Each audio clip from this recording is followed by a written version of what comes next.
Hi, it's Jordan1, and in this tutorial I'm going to show you how to make my second Sonic the Hedgehog bracelet. So this one features the characters Knuckles, Amy Rose, and the bottom one is a hawk named Jet. And I also have a previous bracelet, and I will show you what that looks like. So my first one had Sonic, Tails, and Shadow. So I will add the link to this tutorial. Now for this particular bracelet here that I'm going to be showing you today, I used a total of 44 rows, and the measurement is approximately 6 1/4 inches in length. So I found that basically about every 7 rows equals an inch, give or take just a little bit.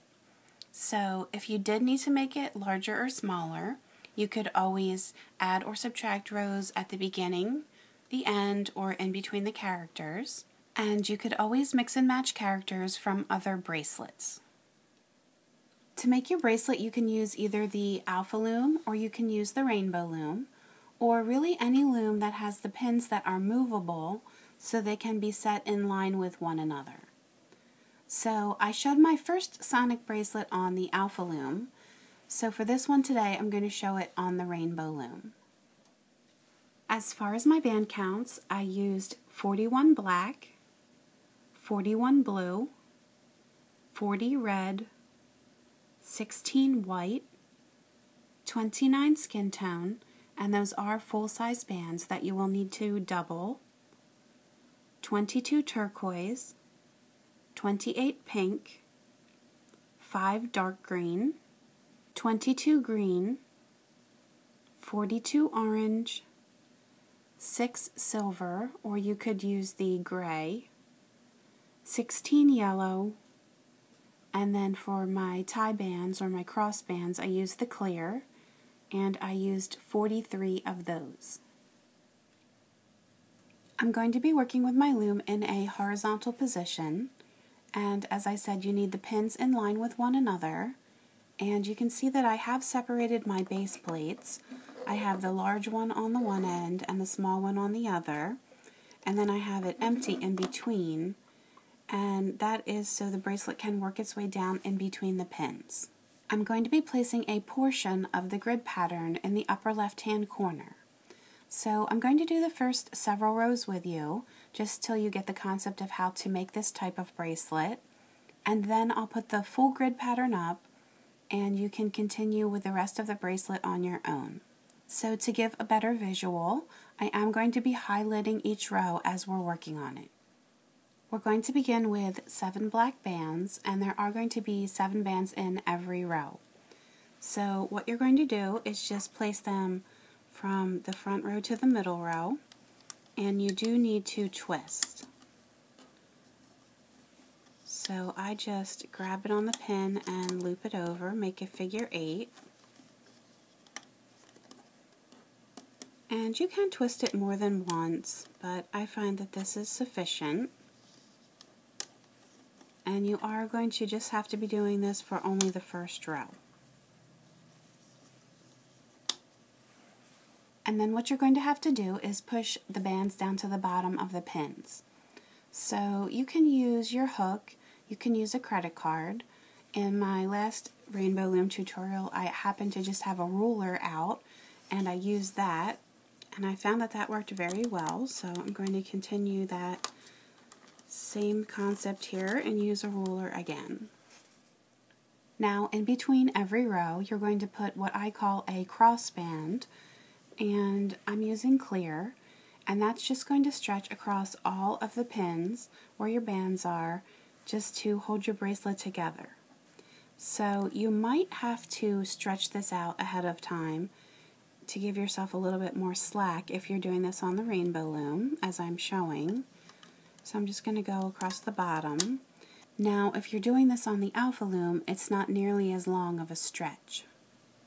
In row 2, I'm switching to blue, so you can really choose any color you like for your background. And these are just going to go straight back, and there's no more twisting involved.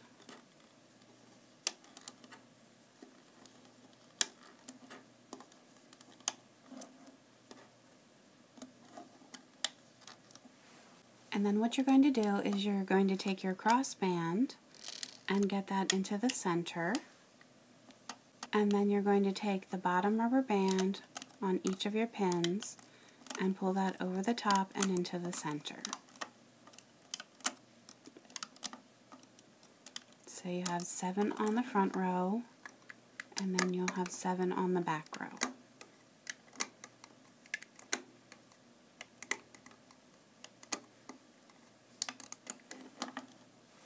And then once again, you're going to push everything down to the bottom, just so you have room to add your next layer.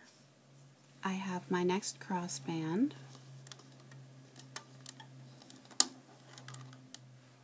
In row 3, I have another row of my solid background color. And again, if you were trying to make this bracelet shorter, these are some of the rows that you can be eliminating. And then if you wanted them longer, you would just add more.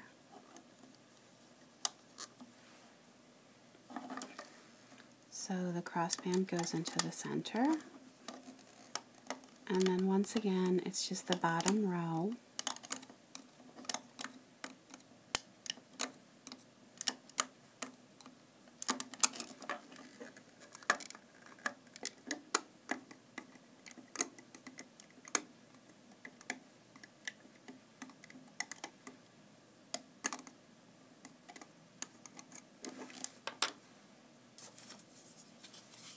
And push everything down. I have my crossband. In row 4, we're going to start to form the character Knuckles. So on the 3rd and the 4th pin over, we're going to do red for the top of his head, and then the remaining pins are going to have a background color band.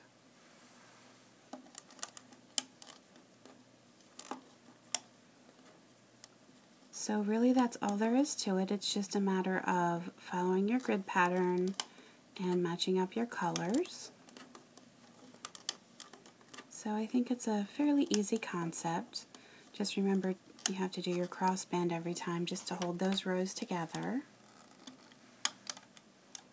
So I have my clear. This looks like it wanted to pop off there on me.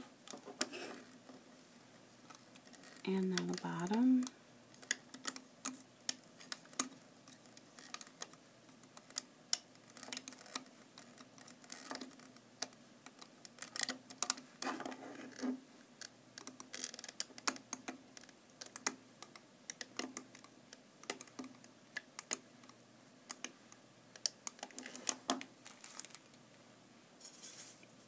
And then I'm pushing down. And then here's my next cross. Row 5 is the last row that I'll do with you, and that's going to be 4 reds on the 2nd, 3rd, 4th, and 5th pins, and then the background color on the outside.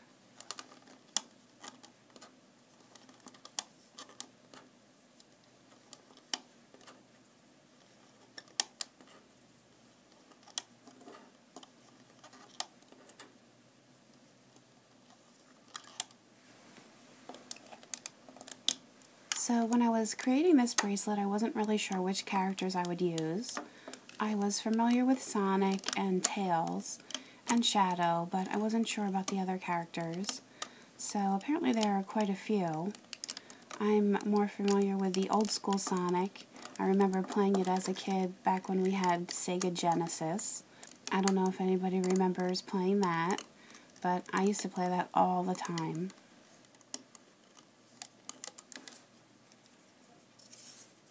And finally push down.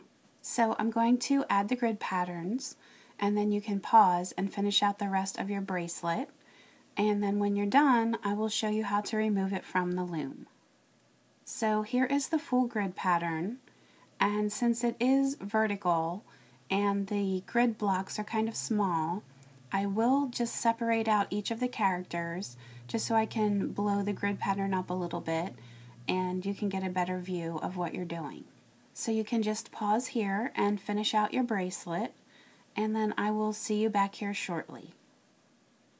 When you're ready to remove your bracelet from the loom, what you're going to do is get all of the bands onto one side. So I'm just going to take my rubber bands from the top and move them down.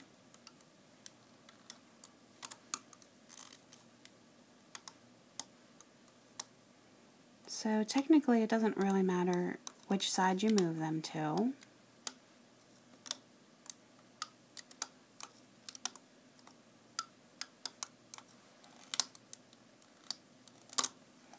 And then you want the bottom bands to come up over the top. And that's going to leave you with just one rubber band left on each of your pins.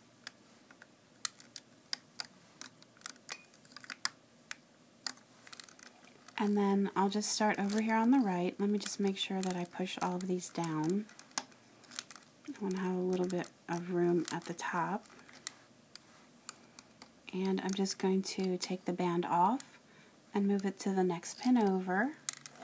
And then I'm going to reach down through, push back on the top. The bottom one's going to come up through and move over.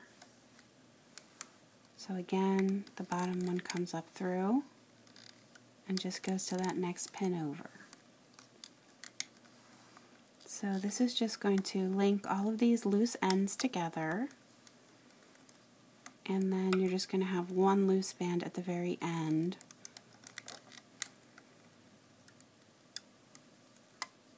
So let me just release these.